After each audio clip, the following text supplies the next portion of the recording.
Hi guys, welcome to the second part of the 3-part lighting series in the Blender beginner tutorials. So this is where we left off the last time. We looked at the Blender default lights, the 4 types of lights found in Blender, and we did that with Shift A and we selected the various lights and explore all of them. So if you didn't get that video, if you haven't watched that video, go back and watch it so that you understand the basic lighting in Blender. If you have not subscribed already, please subscribe for me and share it to your friends to also learn and benefit from the Blender 3D beginner series. Remember, this is absolute beginner, so everyone can benefit. Anyone who wants to learn Blender 3D or any 3D and do amazing works with 3D should know and learn about this one too. Don't keep it alone, share it to your friends and like the video for me, and please subscribe. I really need your subscription. Thank you. Now moving on, today we are going to talk about different type of lighting, which is world lighting or image lighting or HDRI as popularly known. So I'll just join these tabs and delete the default light or the lights we have in the scene. I can also select and delete everything other lights. So and now you see our scene is dark again.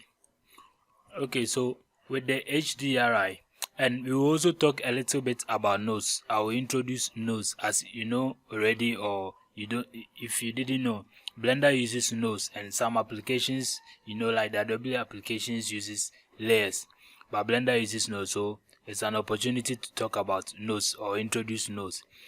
So with this type of lighting, when you come here, you see world properties.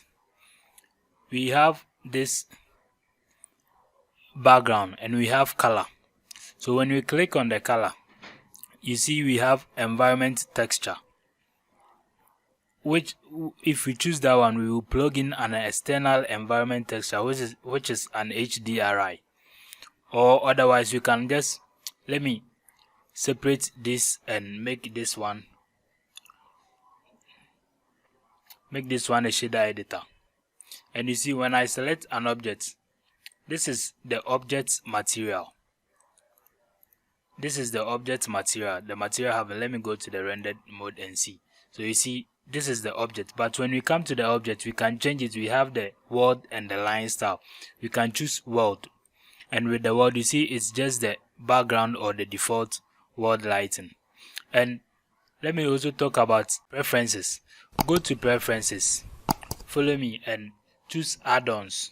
And with the add-ons, type Node Wrangler, Node, and you see Node Wrangler. Just check this checkbox and close it. Okay, you will know what the Node Wrangler does later. So like I was saying, if you can either do it here or come here and do it. Let's do it here first. So when I select the color, I'll choose an environment texture and watch what happens. An environment texture just plugged into this background, and these are the nodes. We have a lot of them, but let's look at the environment texture now.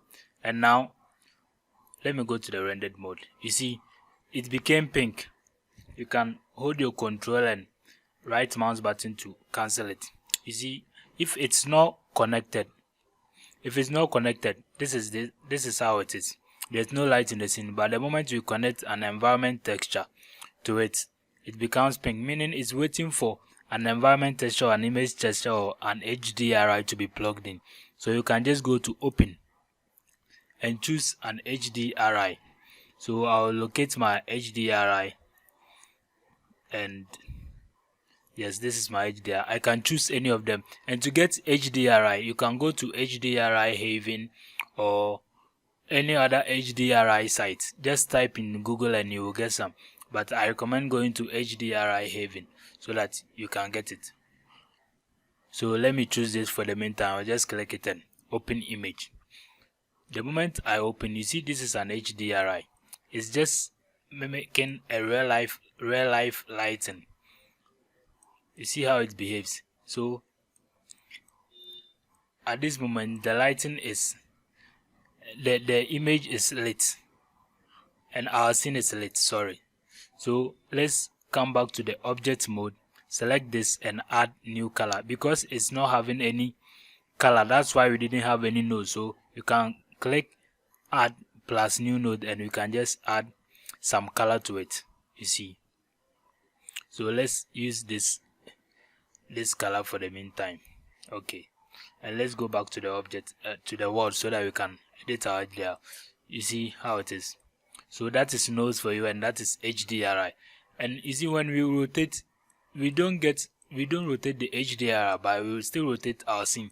So when you want to have total control over your HDRI or any other objects in the node edit, or in the shader editor, just click the where you want to control and click Control T.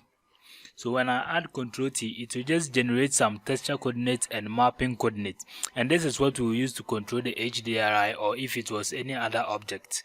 So Control T, let me enable my screencast key so that you can follow along. So you can watch it here.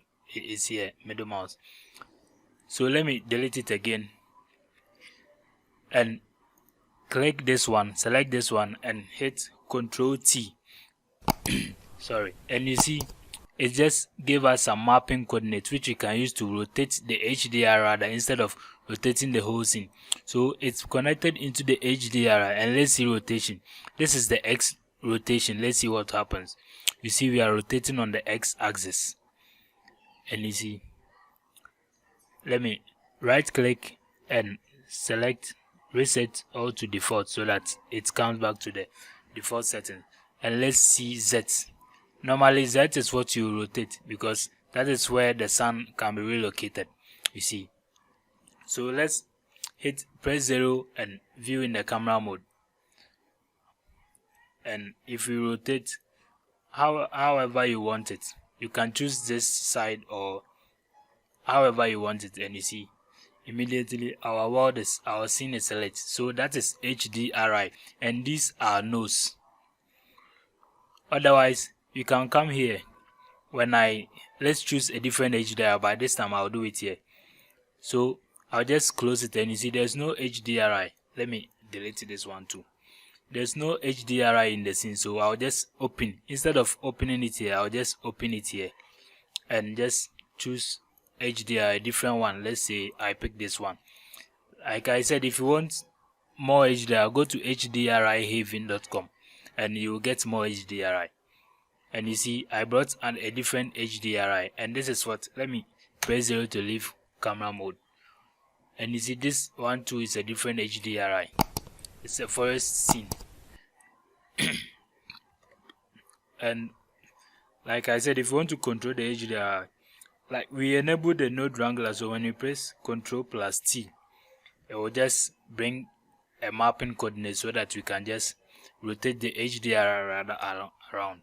So let's see, let me rotate, and you see, so 0 to move into the camera view. Let me bring it here a little and just rotate the Z axis. So you see however you want. So go to HDRI Haven and search for HDRIs, and you can download as much as you want. It's free. So to recap everything, let me just close this panel. Let me just join it. To press 0 to leave camera mode. To recap everything, we learned about HDRI and how we can add HDRI to our scene, to light our scene. And we came to the world settings. And we chose, instead of color, we chose an environment texture, which is this one, and we plugged in our HDRI. So I downloaded mine already, so I just pick one and I added it. So that is HDRI lighting our scene, if you don't want to use the default Blender lighting. And we introduced a bit about nodes. So if I just, let me increase this size and make this one a shader editor. So this is a node for this particular object, and this camera doesn't have any material properties, so it's not having any nodes, but these are nodes. And we press Shift A, you can see we have a lot of them, have a lot of stresses, in which as we go along in our journey to learn Blender 3D, we will just learn all of them. So, and guys, please, if you have not subscribed, please subscribe for me. share this video to your friends, and visit the Blender HBT Digital Blender 3D beginner group on Facebook and just post your works there. Follow along, make sure you follow along and post your works there. And most importantly, please subscribe and help me so that I can keep creating this. It really means a lot to me. Please subscribe. Thank you. And I think I'll end the tutorial here. Peace out.